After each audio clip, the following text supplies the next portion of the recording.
Hello, how you doing? I'm Craig Parkinson. You are listening to the Two Shot Podcast. Sit yourself down, pop the kettle on. We're going to have a nice old chat. Who's it with this week? I'm going to tell you right now.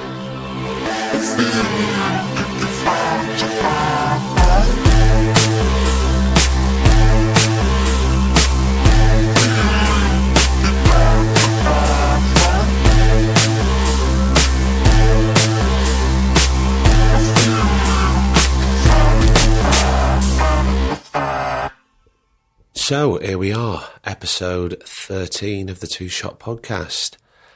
This week, myself and producer Griff travelled to Derby to have a brew with Lauren Socha. Lauren touches on all sorts of stuff. Now, anybody that knows Lauren's work, or indeed knows Lauren herself, will know she's pretty open and honest at the best of times. But I think being sat down just one-on-one with me and having a cup of tea, she did open up even more, actually. I saw a real vulnerable side to her. And I'm really, really chuffed she came on. She talks about all sorts of stuff, growing up in Derby, school life, friendships, how motherhood has changed her. And she also talks about one bad move that kind of changed everything for her, really. She also talks about building bridges and happiness. I hope you enjoy this. This is episode 13 of the Two Shot Podcast with Lauren Socha.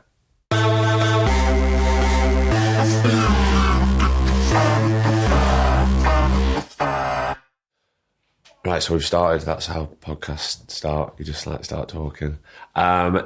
This week we have jumped in the motor and we've come to Derby. It's with someone who I haven't seen for quite a long time. Very excited that she's joined us on the Two Shot Podcast. It is Lauren Socha. Hi everyone. Lauren, how are you? Oh, good, thanks, Craig. You were saying you're quite tired before. Very. Is that being a new mother? Yes. How are you finding that? Hard. It's not hard, it's just you're very sleep deprived. So just when you think you've cracked the old sleeping thing, teeth like to appear. And she's getting her back teeth, so they say that they're the worst teeth. Yeah. The molars. But other than that, it's amazing. Of course it is. What we want to... I don't really have a set format with these podcasts. We just kind of talk as we do. But generally, I do kind of want to start back from the beginning and talk about growing up and your childhood and things like that. How was school for you? How did you find it? I was never really naughty. I was, but I never skived. Right. I always was scared to skive. I remember I skived once. I was at a place called Darley Park, so it was right near my school. And I was so scared that I never did it again. And I lived on Space Raiders for the day. And I just couldn't understand why people would skive for the day and live on Space Raiders and wham bars. So I never skived. Because we all know that wham bars, you can only have them after you come out of the swimming baths. Why? Because that's when I used to have wham bars. Oh, really? That and Highland toffee. Oh, yeah, and refreshers. I couldn't vibe with the refreshers. Oh, I love refreshers. But no, I was never naughty. I was just a little bit disruptive, I think. I don't think I ever wanted to learn. I don't think it was something... I knew what I wanted to do, and it wasn't to sit in a class and divide numbers and do all of that. And did you feel that you also wanted to act at a very early age? Not really, no. I just knew that I didn't want to learn, and I just knew that I didn't...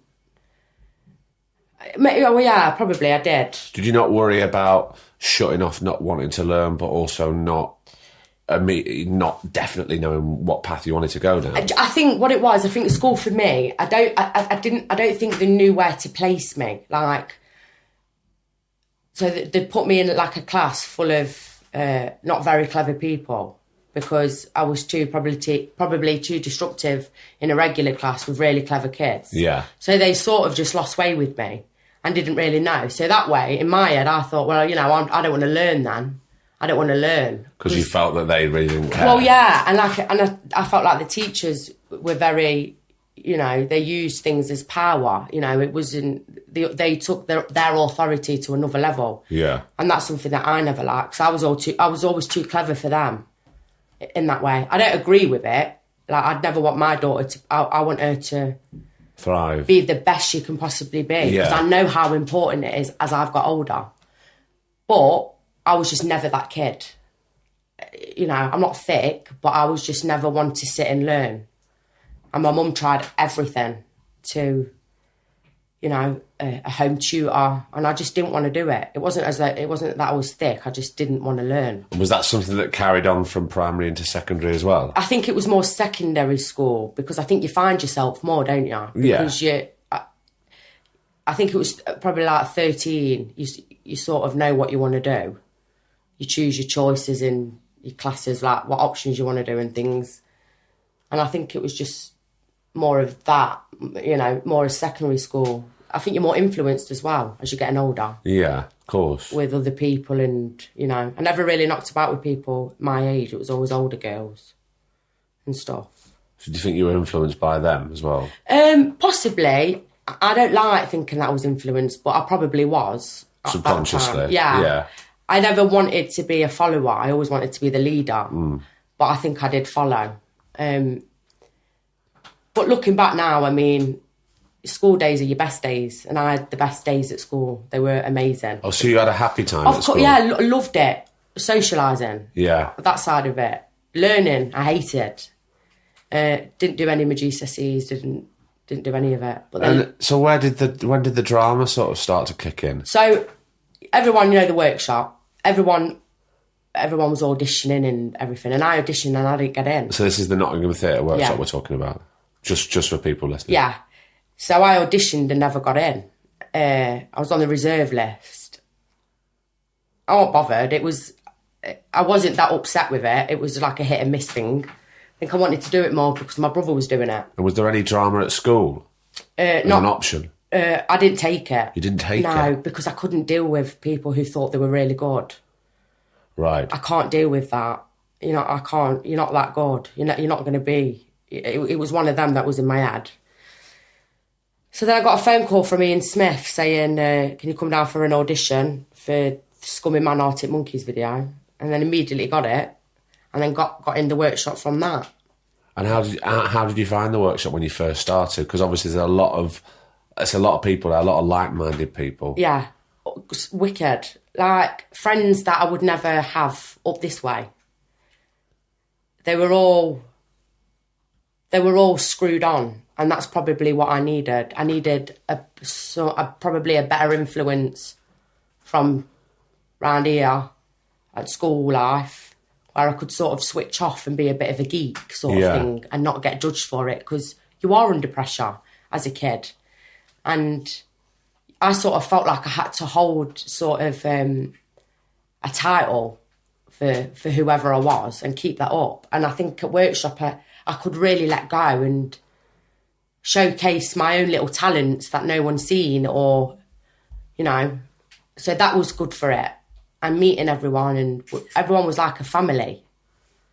So did you feel that you were starting to learn? Yeah. So it was a start of your training? Yeah, it was. And discipline in that. Like, I'd be so scared if Ian Smith told me off. It wasn't, you don't answer him back. It was one of them. So did you feel that the way Ian was treating you was not like the way a teacher would treat you? No, because I would have argued with the teacher. I wouldn't have cared enough about it. I wouldn't have cared if I got kicked out or suspended. But I would never want to get kicked out of workshop. Because you had too much respect for him? Yeah. And also what he was trying to create? Yeah, and also it was so hard to get into. Like, I was on the reserve list. For how long? God knows, about a year. And then he rang me up and obviously told me about this audition. And then I got in from doing the Scummy Man video, which was great. And then sort of got my place in the workshop from that.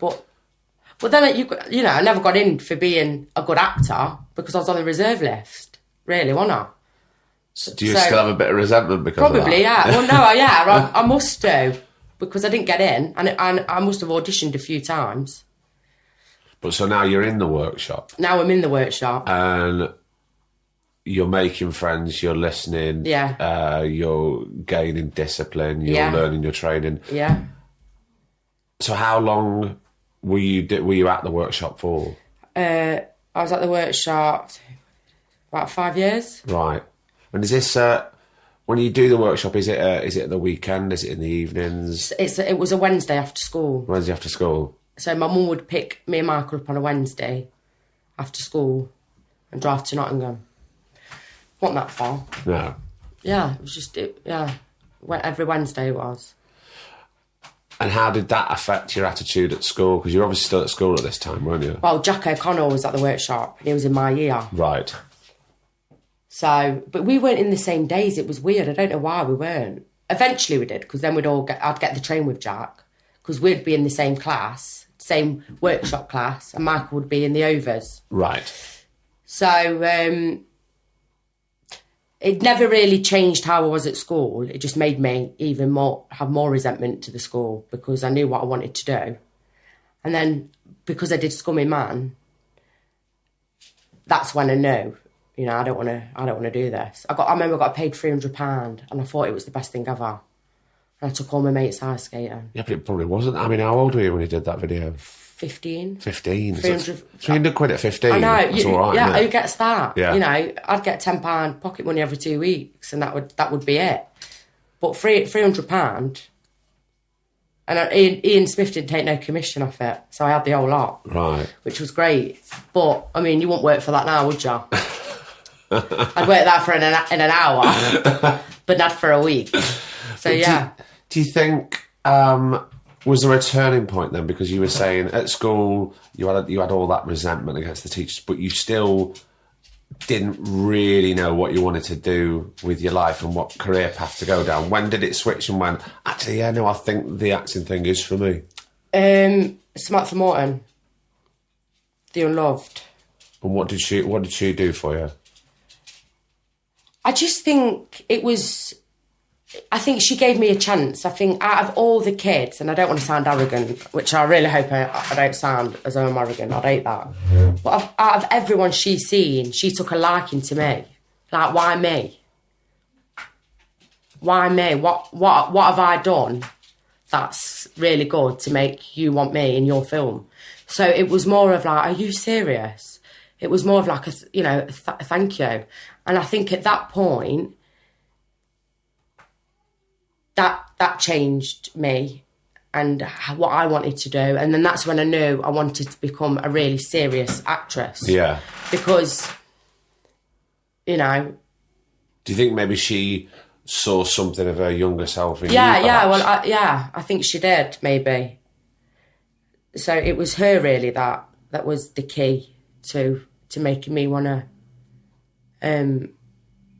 be an actress. And so when did you stop the workshop after? Because you were there for like 4 or 5 years. I stopped the workshop sort of after that. The Unloved, really. I never really went back. And did you ever feel that you wanted to take your training further by possibly going to a London drama school, or? Well, I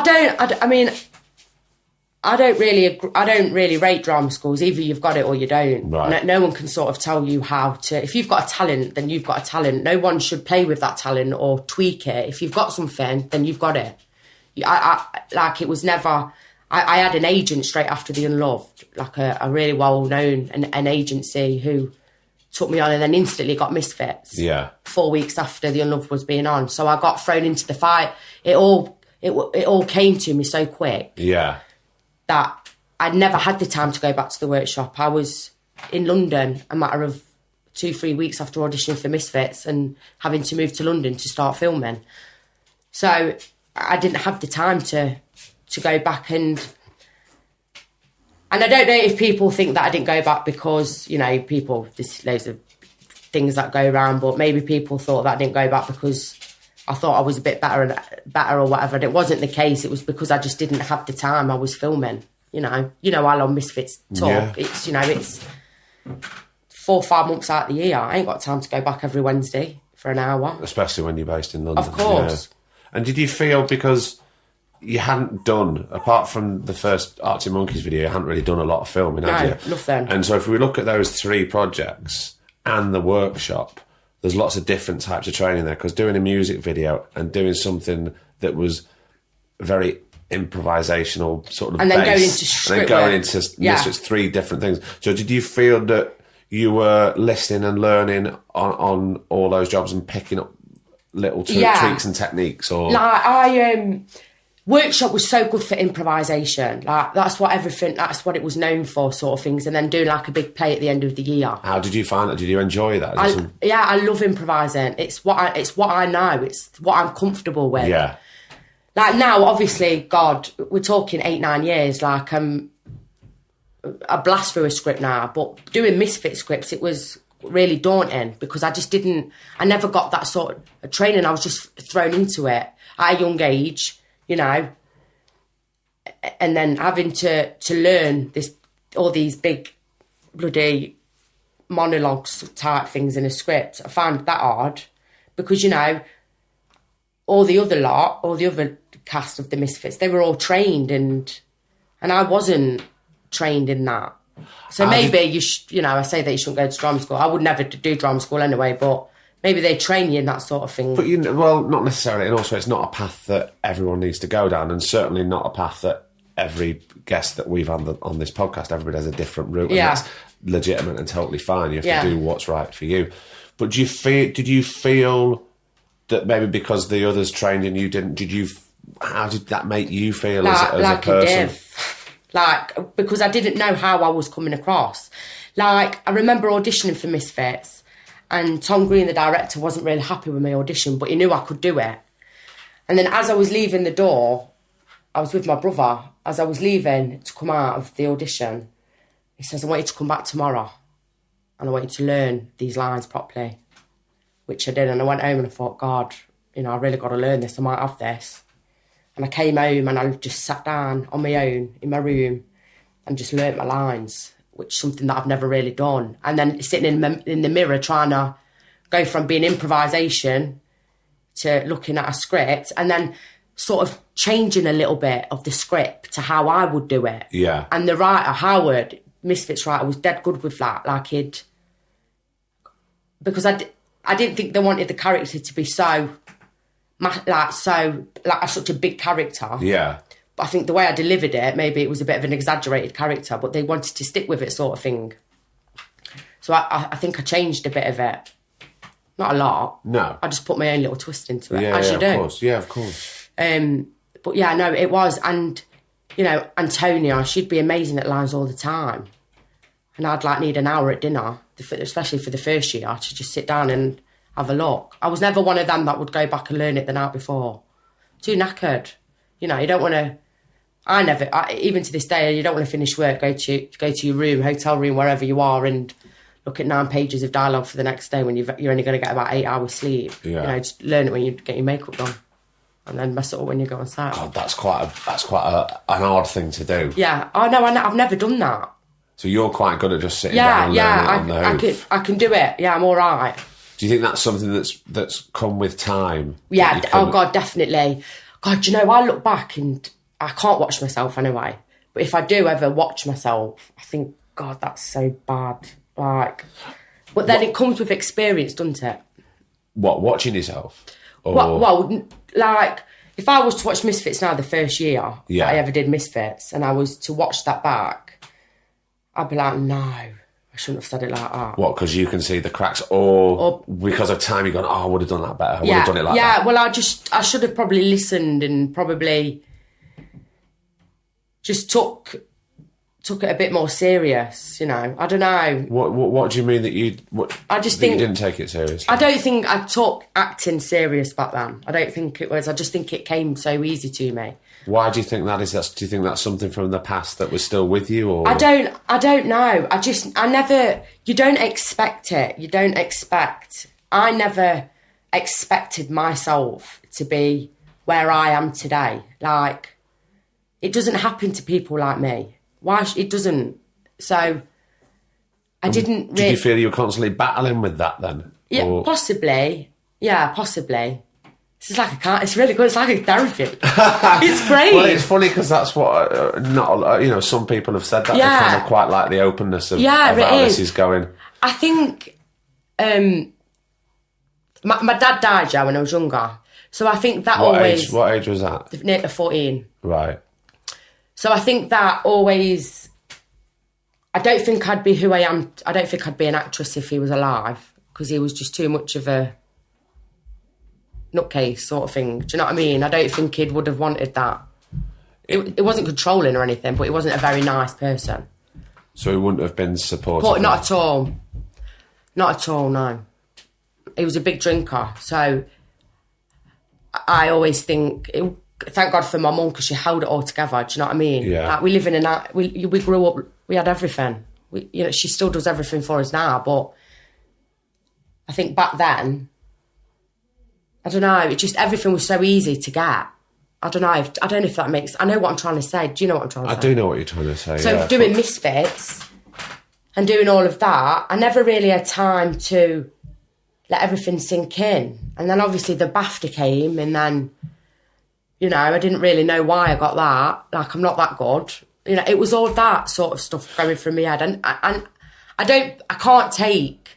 I think I find it really difficult to take credit for something where I'm good at it.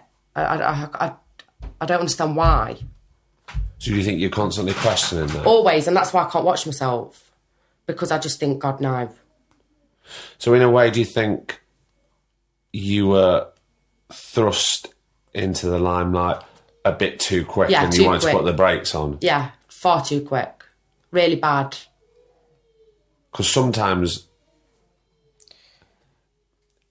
things manifest themselves if you're thrust into stuff, and it could come out as anger or resentment or something like that. Do you feel that's something that you have to deal with? Yeah, well, the thing, it's difficult because I think because Misfits was such a big hit, I still wanted to just be normal and be Lauren here again. You know what I mean? And you can't be normal and be Lauren when you've just done a massive TV show that everyone knows you from. I want to go downtown with my mates and not have people start at me or people look at me funny or think that I'm better than anyone else. I just want a normal life. So I probably tried to have the two lives, but couldn't. I had to choose one or the other, and I just sort of went a bit mad from it all. Like, I just had a big breakdown. And in what way? Well, so I just won the BAFTA. I've got all this money, you know what I mean? I was doing loads of divvy stuff to myself, like mad stuff. And then I got arrested for beating a taxi driver up and called him a racist name, and he recorded me. So it completely tarnished my career. So, because you were drunk at the time, though, weren't you? I had I was out drinking for 12 hours with everyone. And then he took me the wrong way home. But I couldn't say all this because I was advised not to. And then it went Crown Court, you know what I mean? And then it was like, God, are you, this is a custodial sentence. And it was just all, and then the media, I came off Twitter and everything for ages, and you can't take the racist away from you. That will live with you forever. That will stay with me forever. But I'm not racist. I'm not a racist person. I was just somewhere at the wrong time and called him a name that I shouldn't have called him. Because of, because there was a fair few hours of drinking. And I can't, I have to hold my hands up and I have to take responsibility for it. And I have took massive responsibility for it. I nearly lost my career in this, And I know it is something you regret, though, isn't it? Completely. Yeah. But I needed that. Do you think in a way that was some sort of wake-up call? Completely, but then it made me more mad because I wasn't working. Angry mad? No, mentally, I think. Right. Not, I've always been a bit mental, a bit... There's only one Lauren, isn't there? Yeah, exactly. It's one of them, but I think it's... I think I needed that to sort of reflect on me, and it didn't get better overnight. It took about 4 years. 3-4 years to get me all right again. And were there some dark times during that 4 years? Oh, God, yeah, it's just mental because I've not thought about it up until now. I just think that I'd go out all the time and not come back for days on end, you know, and then come back, go to sleep for a night, and then go back out and do whatever I was doing, then coming back in. And did you just want to run away from it? I just didn't want to. And then lying to people, going, no, I'm still doing it, because I was so embarrassed from being something like this up at the top to just being absolutely nothing, skint, not having nothing, not a penny to my name. You know, my own fault though. Like I had to keep reminding myself it was my own fault. But as you say, you know, I know you do regret it, but you do hold your hands up and say that that's something that you've got to live with. Or forever. Yeah. But, you know, and honestly, like, you know now, like, I am so grateful for anything. Like, I'm not desperate. I'm not, like, I'll only do good work. I won't do rubbish work. I won't be an extra for the day. Not that there's no wrong with extras, but I'm not into that stuff. I know that I'm better than that sort of thing. So I'm just not arrogant anymore with it, you know. And so do you think that, just nipping back to when it was in court, what happened at court? What was the outcome? So he had it on record anyway. Like, there was no way I could not say I wasn't guilty. I was guilty. Yeah. You know, it was there. It was there. And what did they hand down to you? 6 months suspended sentence. So if I did anything wrong within the 6 months, I would be going to prison. But I'm not a criminal, so, you know. You didn't, and it's fine. And community service, believe it or not. Right? But I did my community service within 2 weeks, 8 hours, I just banged it all in. You know, so I didn't have to do it. And then... During that time, what was the support from your agents? Nothing. Not that good. You think that there would be. You think that you've got that, you know. You think people care, and they just... Why should they, though? Because it was wrong what I did. So I can't really... But then you think that there's people out there that you think, you know, they might be able to help me.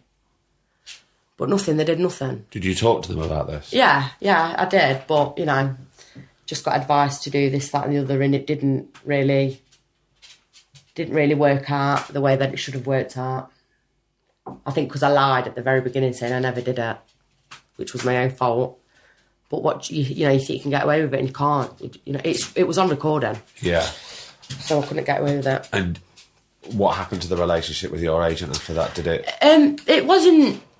We didn't go... I mean, I was still with them for 2 years after that. But there was just no auditions or anything coming up. There was talks about me going in a soap and all of that. And I just, again, it's me being thrust into it. You know, that's the last thing I want to do is go into a big soap no way. You know, so I was looking for an agent when my agent wrote me a letter. And I just rang and went, no, that's fine, you know. Ended on good terms. And the agent that I've been with now, I'm always in work. You know, and that's what I want. And that's, you know, he knows about my situation. He's a lot younger than my other agent. He's in his 20s. So he can sort of relate to what the stuff I want to do. I don't want to do a period drama. I don't want to do that. I don't want to have to do a play. I don't really like... I like watching them. I just don't like being in them. You know? You just want to be selective about what you do. Yeah. And I suppose be happy. And be happy and work hard and just live and work hard and give my daughter the best life that I can, because if I didn't have her, then I'd be dead. That's how I see it. Like, she's just like, it's going to get me upset. It's all right, okay. God, I can't believe I'm crying. It's all right. So sorry. It's okay, don't be sorry. It's absolutely cool. I just like... She is literally the best thing ever. And that's what I'm good at. I'm good at being a mum. I'm good at supporting her and waking up every day knowing that I've got her for the rest of my life and no one will take that from me. Nobody. And, you know, having that connection with her is the best thing. And it's happiness. And that's what I was looking for so long. And it's a shame, really, because if I had this mindset 6-7 years ago, I'd smash it. I'd be smashing it. But because I was a divvy and I was young and stupid and thought I was better than everyone and doing stupid stuff, I just fold and just nearly messed up my whole life. But I'm back and I'm really, really good. in a really good place. That's good. And do you feel that there's less anger and resentment in you now? Yeah, like, I'd fight anyone. I'd go out and fight the hardest girl in the place just because I could, because I wanted that. Or to prove a point? Why would you do? It's embarrassing. Yeah. You know, I'm scared of people now. I put my head down if I can. Do you know, if I walk past a group of lads, like youths, like I'm thinking, oh my God, I don't like this. Like, you just, you know, it's a bit like that because I've grown up. Because I don't, you know, it's silly. That life's silly. You don't want that, you know. It's mad to think of what I was. I mean, was I that bad? I never thought you were that bad. No, it's not like... I've always... But I've always been one of them that say it how it is, and I don't think that will ever change. No, I don't think that will ever change, but maybe what you're trying to say is that between that, you know, very silly thing that you hold your hands up for, just not the mic, and your daughter... Those things maybe happened for a reason. It was a turning point for you. So after all that happened, and it was sort of a fair few years in the wilderness, really. How did you...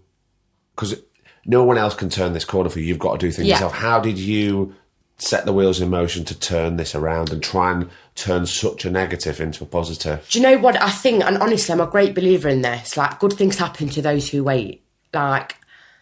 Maybe I wasn't a good person then. This is all in my mind. This is how I see it. And this is what I said to my mum.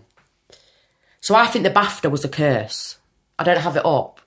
It's nowhere to be seen because it was happened at the wrong time. I don't know why I got it. There's better people out there than me. You know what I mean? Like, obviously I'm grateful and I'll always have the BAFTA on me. Like, people work years and years to get that. And I didn't work years and years. I worked for 2 years and got it. Do you know what I mean? Yeah. So I think having all of that and having the time out, I really believe that good things were going to happen because I was waiting for it and I was turning my life around slowly but surely, keeping my head down. You know, got pregnant with Renee in 2015. Like, that's what I needed. Acting in 2015, I thought, you know, I was going to have to come to an end because I'm not doing anything. So maybe I just got to call it a day. Were you consciously... giving it a back seat? Yeah. Or...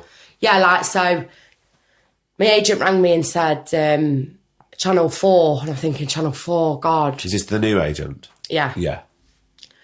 Channel 4 are doing Catastrophe and they really want to meet with you. And I'm thinking, Channel 4, wow, Misfits was with Channel 4. God, don't they hate me?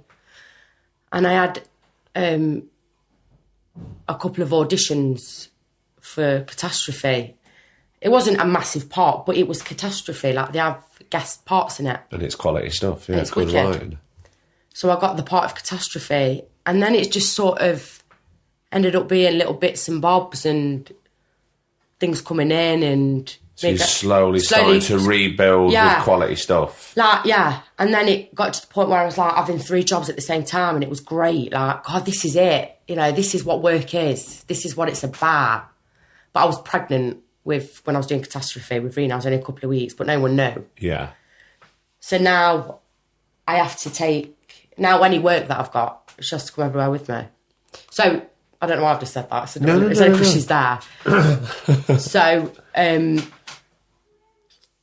1 minute. So yeah, I just slowly but surely got back into it again. And everything's going the way you want it to now. Everything is going the way that I want it to. I live in a nice house. I've got a decent lad, Dan, 10 years, you know. I've got a lovely daughter. I drive a nice car. And the career's slowly starting to happen slowly again. Coming back. It's great. Lauren, I'm really thrilled for you. Oh, thanks. You know I am. And I'm really pleased that you had the time to sit down and talk to us today. Oh, thanks. Thanks for the therapy lesson. You're very bloody welcome. Thank you. So, there we have it. Episode 13. Look, I'm no journalist. I didn't get into this to expose people, just to sit down, meet people, talk to people, with very human stories for you to listen to. And, if it inspires a little bit of something, then that's all well and good. But I'm not here to make any sort of judgment on anybody, so I'm not really going to comment on it. But I am going to say that, as Lauren said, that's something she's got to live with every day. And she's working hard at it. So, look, I hope you enjoyed that episode. It's a good one. And we're really thrilled. We've got another great one coming for you next week. Now, if you want to catch up on everything that is Two Shot Podcast, you know what to do. You can follow us at Two Shot Pod on Twitter, Instagram, Facebook. Send us your messages. Send us your emails, which is the email address is twoshotpod@gmail.com. I always forget it. Producer Griff just kills me. It's because I've got so much to remember. So it's twoshotpod@gmail.com is the email address. And, send us your emails. We've had some really, really lovely stuff sent to us. And what I'm going to do in the coming weeks, I'm going to put some things together. And I'm not going to read them out. This isn't Steve Wright on Radio 2. I'm just going to give a shout out to all those lovely people that have sent messages of support, because it really does mean a lot. Speaking of meaning a lot and support, we've got our Patreon site up. It's patreon.com/2shotpod. All I will say, right, is if everybody that downloaded this threw us a quid every time they downloaded it, a quid, £1, right, we would be able to carry on making podcasts for quite a while. I'm going to leave that with you. All right? I will see you next week. I've been Craig Parkinson. This has been the Two Shot Podcast. He has been producer Griff. And thank you so much for listening, downloading, and your continued support. Really means a lot. Okay, take care. The Two Shot Podcast is presented by me, Craig Parkinson, recorded and produced by Thomas Griffin for Splicing Block. Our brilliant music is courtesy of Then Thickens. Cheers.